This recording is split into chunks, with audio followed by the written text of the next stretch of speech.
Salut à tous, alors c'est Frédéric Delavier. Alors ce soir, je voulais faire une petite vidéo parce qu'il y a de nombreuses personnes, alors ça revient souvent, qui m'ont posé la question, Monsieur Delavier, que pensez-vous des géants? Pouvez-vous faire une vidéo sur les géants? Alors il parle des géants, des squelettes géants qui ont été découverts d'hommes, hein, d'hommes géants, qui ont été découverts, paraît-il, de par le monde, alors qu'on cache secrètement. Alors on voit souvent, alors là j'ai en face de moi Internet, hein, avec Google, vous tapez sur Google squelette géant, puis là vous avez toute une série de photos qui sont évidemment des montages, hein. Donc bien sûr, il y a tous les gens avec qui je vais briser leur rêve, qui donc ça pour tenir dans leur vie et qui vont m'en vouloir, hein, qui vont m'accuser en disant que je dis n'importe quoi, mais je vais quand même essayer d'étayer mes arguments pour vous expliquer que toutes ces photos sont des faux, et que les géants de la mythologie, bah, c'est la mythologie. Alors il y a pu avoir des géants de 2 mètres, peut-être même un peu plus grands, c'était sporadique, hein, ça veut dire c'est pas tout le temps qu'il y a des grands, il y en a pas, tout le monde n'est pas grand, bah, c'est une question de nourriture aussi, hein. C'est une question de génétique, mais aussi d'accès à la calorie, hein. Comme je dis tout le temps, hein, quand vous avez par exemple des civilisations où il y a des gens qui sont grands, hein, comme en Islande, ou comme en Allemagne du Nord, ou comme en Lettonie, en Lituanie, toutes ces régions du Nord, il y a où il y a des gens très grands, hein, ou bien même en Serbie par exemple, bah, quand vous avez des gens qui sont grands, fou chez les Maasai, hein, eux ils sont grands et assez fins, mais où il y a des gens qui sont grands en général, c'est qu'il y a un accès à la calorie constant depuis des siècles, hein, si vous voulez, et qu'il n'y a pas eu de crise alimentaire grave qui a sélectionné les petits. Pourquoi les petits sont sélectionnés en cas de crise alimentaire, c'est-à-dire en cas de famine, euh, en, en cas de mauvaise récolte. euh, donc pourquoi les crises alimentaires sélectionnent les petits et pas et rarement les grands? Bah, pour la bonne raison que les grands consomment beaucoup d'énergie, hein. En général, c'est pas économique, hein, d'être grand, alors donc il faut avoir accès à beaucoup de calories, à une nourriture abondante. Bah oui, abondante, parce que quand on est grand, c'est qu'on mange beaucoup, hein. Comme on dit tout le temps, mange ta soupe et tu grandiras, hein. Donc s'il y a une crise, si d'un seul coup il n'y a plus à manger, bah, le grand qui consomme beaucoup d'énergie, bah, il part le premier parce qu'il lui faut beaucoup d'énergie pour entretenir sa machine. Et puis au bout d'un moment, s'il n'a plus assez de calories, s'il n'y a plus assez d'aliments, s'il n'y a plus assez de nutriments, hein, bah, il va commencer à bouffer son organisme, hein, et puis il va commencer à se dégrader, puis mourir, hein. Donc c'est les grands qui meurent en général les premiers quand il y a des familles, des famines, hein. Donc il faut le savoir. Ça s'est avéré dans les camps de concentration, hein. J'avais des amis qui ont fait les camps de concentration. Il y en a un ami qui avait fait Auschwitz, d'autres qui avaient fait les camps russes. Et puis les grands copains en général, hein, les grands balèzes, ils y passaient, hein, dès qu'il y avait une pénurie dans le camp. C'est-à-dire que les camps étaient des fois alimentés, puis après on coupait un peu la nourriture, on la baissait, puis on voyait les grands qui partaient. Alors ils mouraient de froid et de maladie, hein. Boum, ça partait direct. Donc voilà, le grand ne peut survivre que s'il a un apport constant en nourriture, hein. Déjà, il faut savoir qu'un grand, ça consomme beaucoup. Alors, les Allemands sont grands, pourquoi? Ben, les Allemands du Nord, ben, parce qu'ils ont accès au lait, hein. Il faut savoir que c'est ces zones-là, comme les Maasai, hein, c'est des zones où il y a eu l'élevage des, des bovins, essentiellement pour le lait, pas parce qu'ils sont plus intelligents, ils ont trouvé ça, non, parce qu'il y a de l'herbe grasse et c'est humide là-bas. Alors, pareil pour les Maasai, il pleut peut-être pas forcément tout le temps, mais il y a des verts pâturages quand même, avec de l'herbe grasse qui leur permet d'avoir du lait. Ce sont des pasteurs, hein, donc, et de boire du lait, donc d'avoir une nourriture constante, un apport calorique constant, même si le lait peut être un poison des fois, hein. On fait toute une attaque sur le lait actuellement.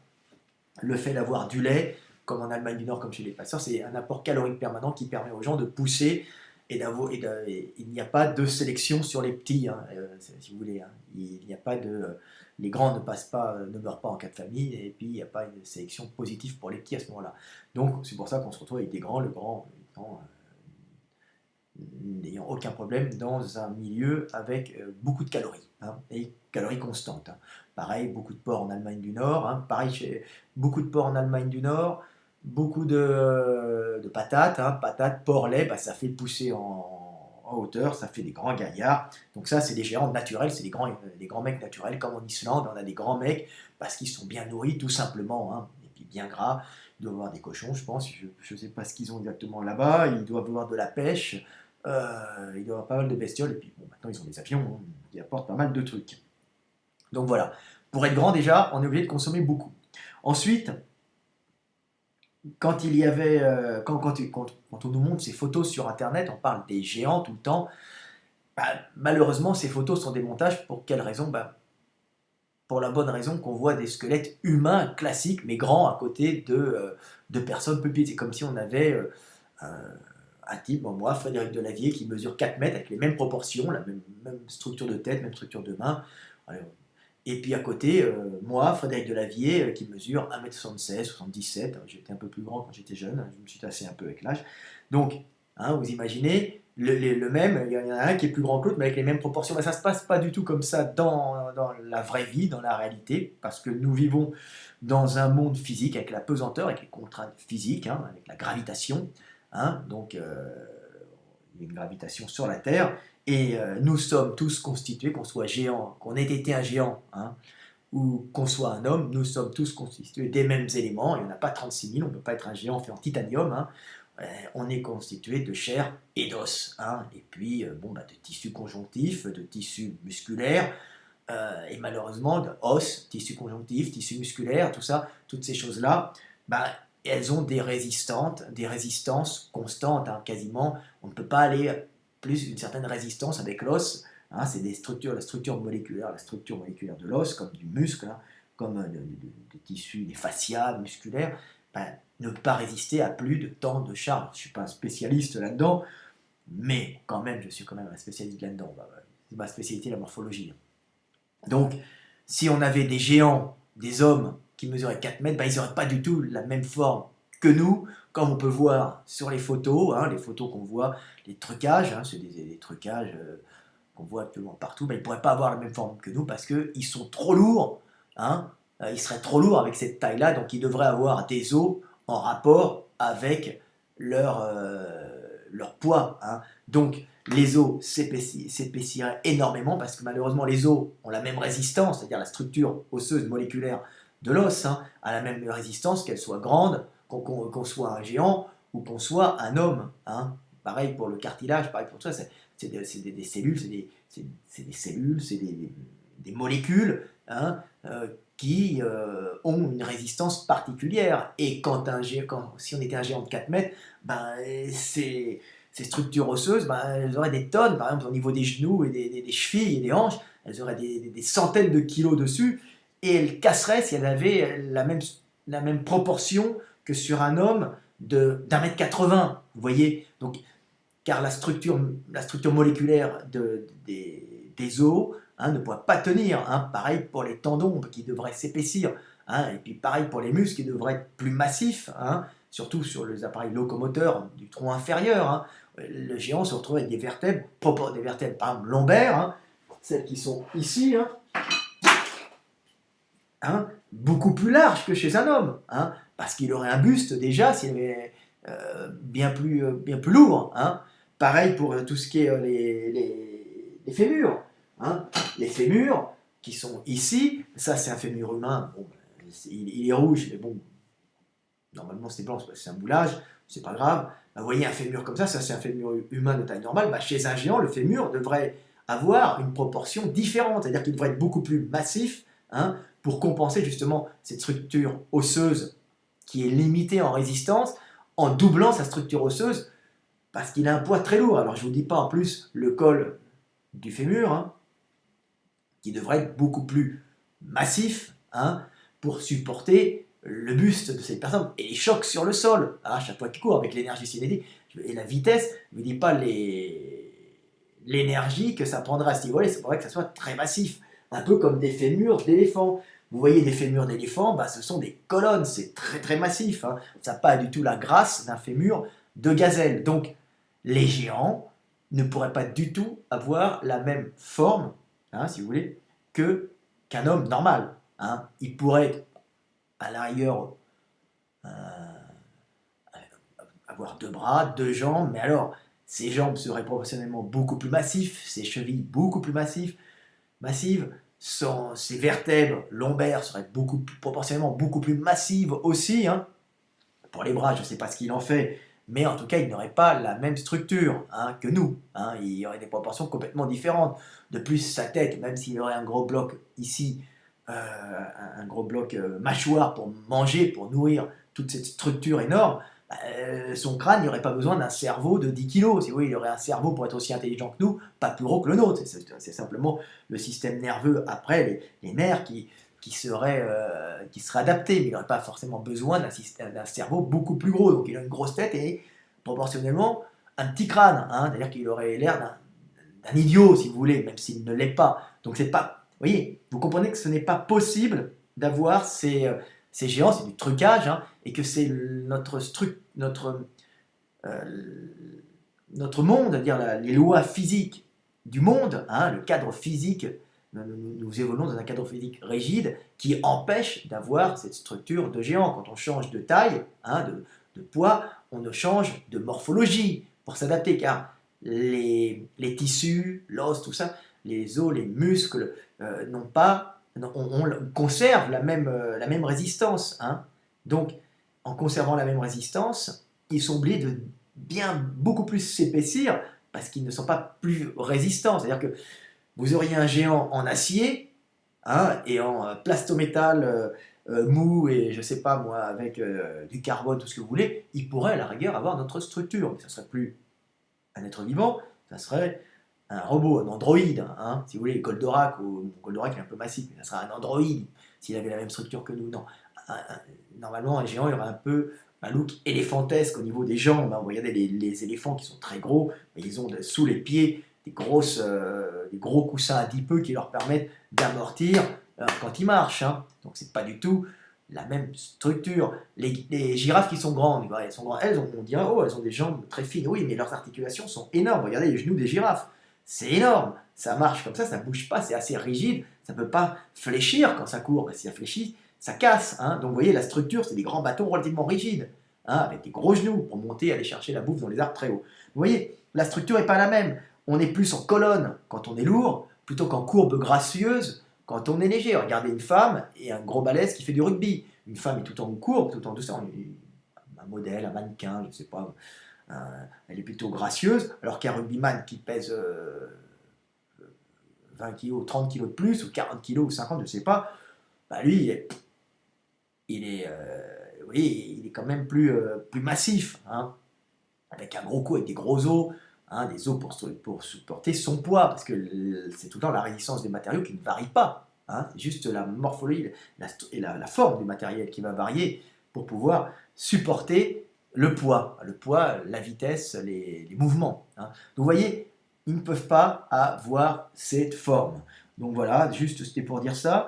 Alors, est-ce que j'ai un autre petit truc à dire? Parce qu'on voyait, oui, on voyait beaucoup, alors surtout il y a une photo classique, on voit en Arabie Saoudite un géant donc, qui a été retrouvé, c'est complètement bidon, hein, c'est pour faire le buzz, hein, comme on dit, hein. Alors qu'est-ce que je peux mettre encore? Qu'est-ce que je peux dire encore sur les géants?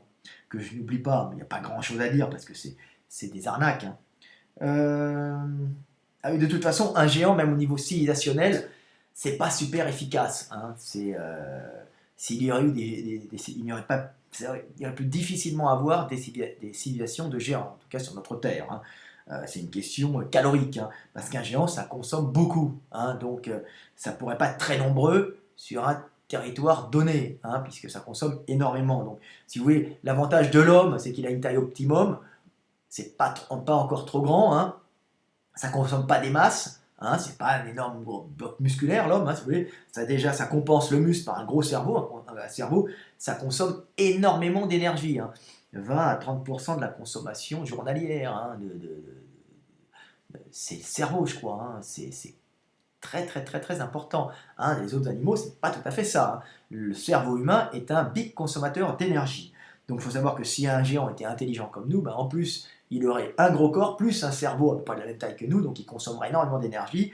Consommer trop d'énergie, c'est pas valable, il risquerait d'épuiser rapidement son terrain, sauf s'il n'est pas nombreux. Mais s'il n'est pas nombreux, il ne peut pas faire de grandes civilisations, parce que dans les civilisations, on répartit les tâches. C'est toujours comme ça. Alors, il peut par contre vivre plus longtemps, apprendre beaucoup de choses, mais c'est pas super top parce que l'avantage de la répartition des tâches, c'est que plusieurs personnes se mettent à des tâches différentes, découvrent des choses différentes et il y a une accélération du savoir parce qu'il y a une répartition des tâches dans une civilisation. Alors qu'une civilisation de géants, elle serait peut-être moins nombreuse, donc ça se déplace, si vous voulez, le savoir se développerait beaucoup plus lentement. Ah oui, hein, puisqu'on est moins nombreux, il y a moins de découvertes. Un homme peut faire une découverte, 10 peuvent en faire 10. Hein. C'est toujours comme ça, et après on échange. Hein. C'est pour ça, par exemple, que des civilisations comme l'Australie n'ont pas inventé beaucoup. Hein. Pourquoi? Pourquoi ils n'ont pas généré en Australie, alors qu'ils sont depuis très longtemps d'une grande civilisation? Pas parce qu'ils sont cons, parce que l'Europe, par exemple, l'Asie, tout ça, ils se sont enrichis mutuellement de leurs découvertes, donc du nombre de personnes qui ont fait des découvertes et qu'ils ont repassé au fur et à mesure des mélanges et des contacts des groupes humains les uns avec les autres. L'Australie, c'est une île. Donc, sur une île, en général, on est limité culturellement, pas parce qu'on est bête, parce qu'on n'a pas un contact avec les autres qui peuvent t'apporter du savoir et toi leur donner le tien. Hein, parce que l'homme, si vous voulez, l'homme ne découvre les choses qu'en fonction du lieu dans lequel il est et des contraintes du milieu qui le force à découvrir et à trouver des solutions pour s'en sortir. Autrement, l'homme est paresseux. Hein, pour la nature, en général, la nature ne va pas faire d'efforts si elle n'a pas, à survivre. Hein. Quand on est bien, on est allongé sur le dos, avec un cocotier au-dessus de soi, à manger, un poisson, et puis les doigts de pied en éventail. Hein. On n'a pas à faire plus, si vous voulez. Hein. Donc c'est les contraintes du milieu qui te forcent à chercher des solutions, et ces solutions, ça fait progresser la civilisation.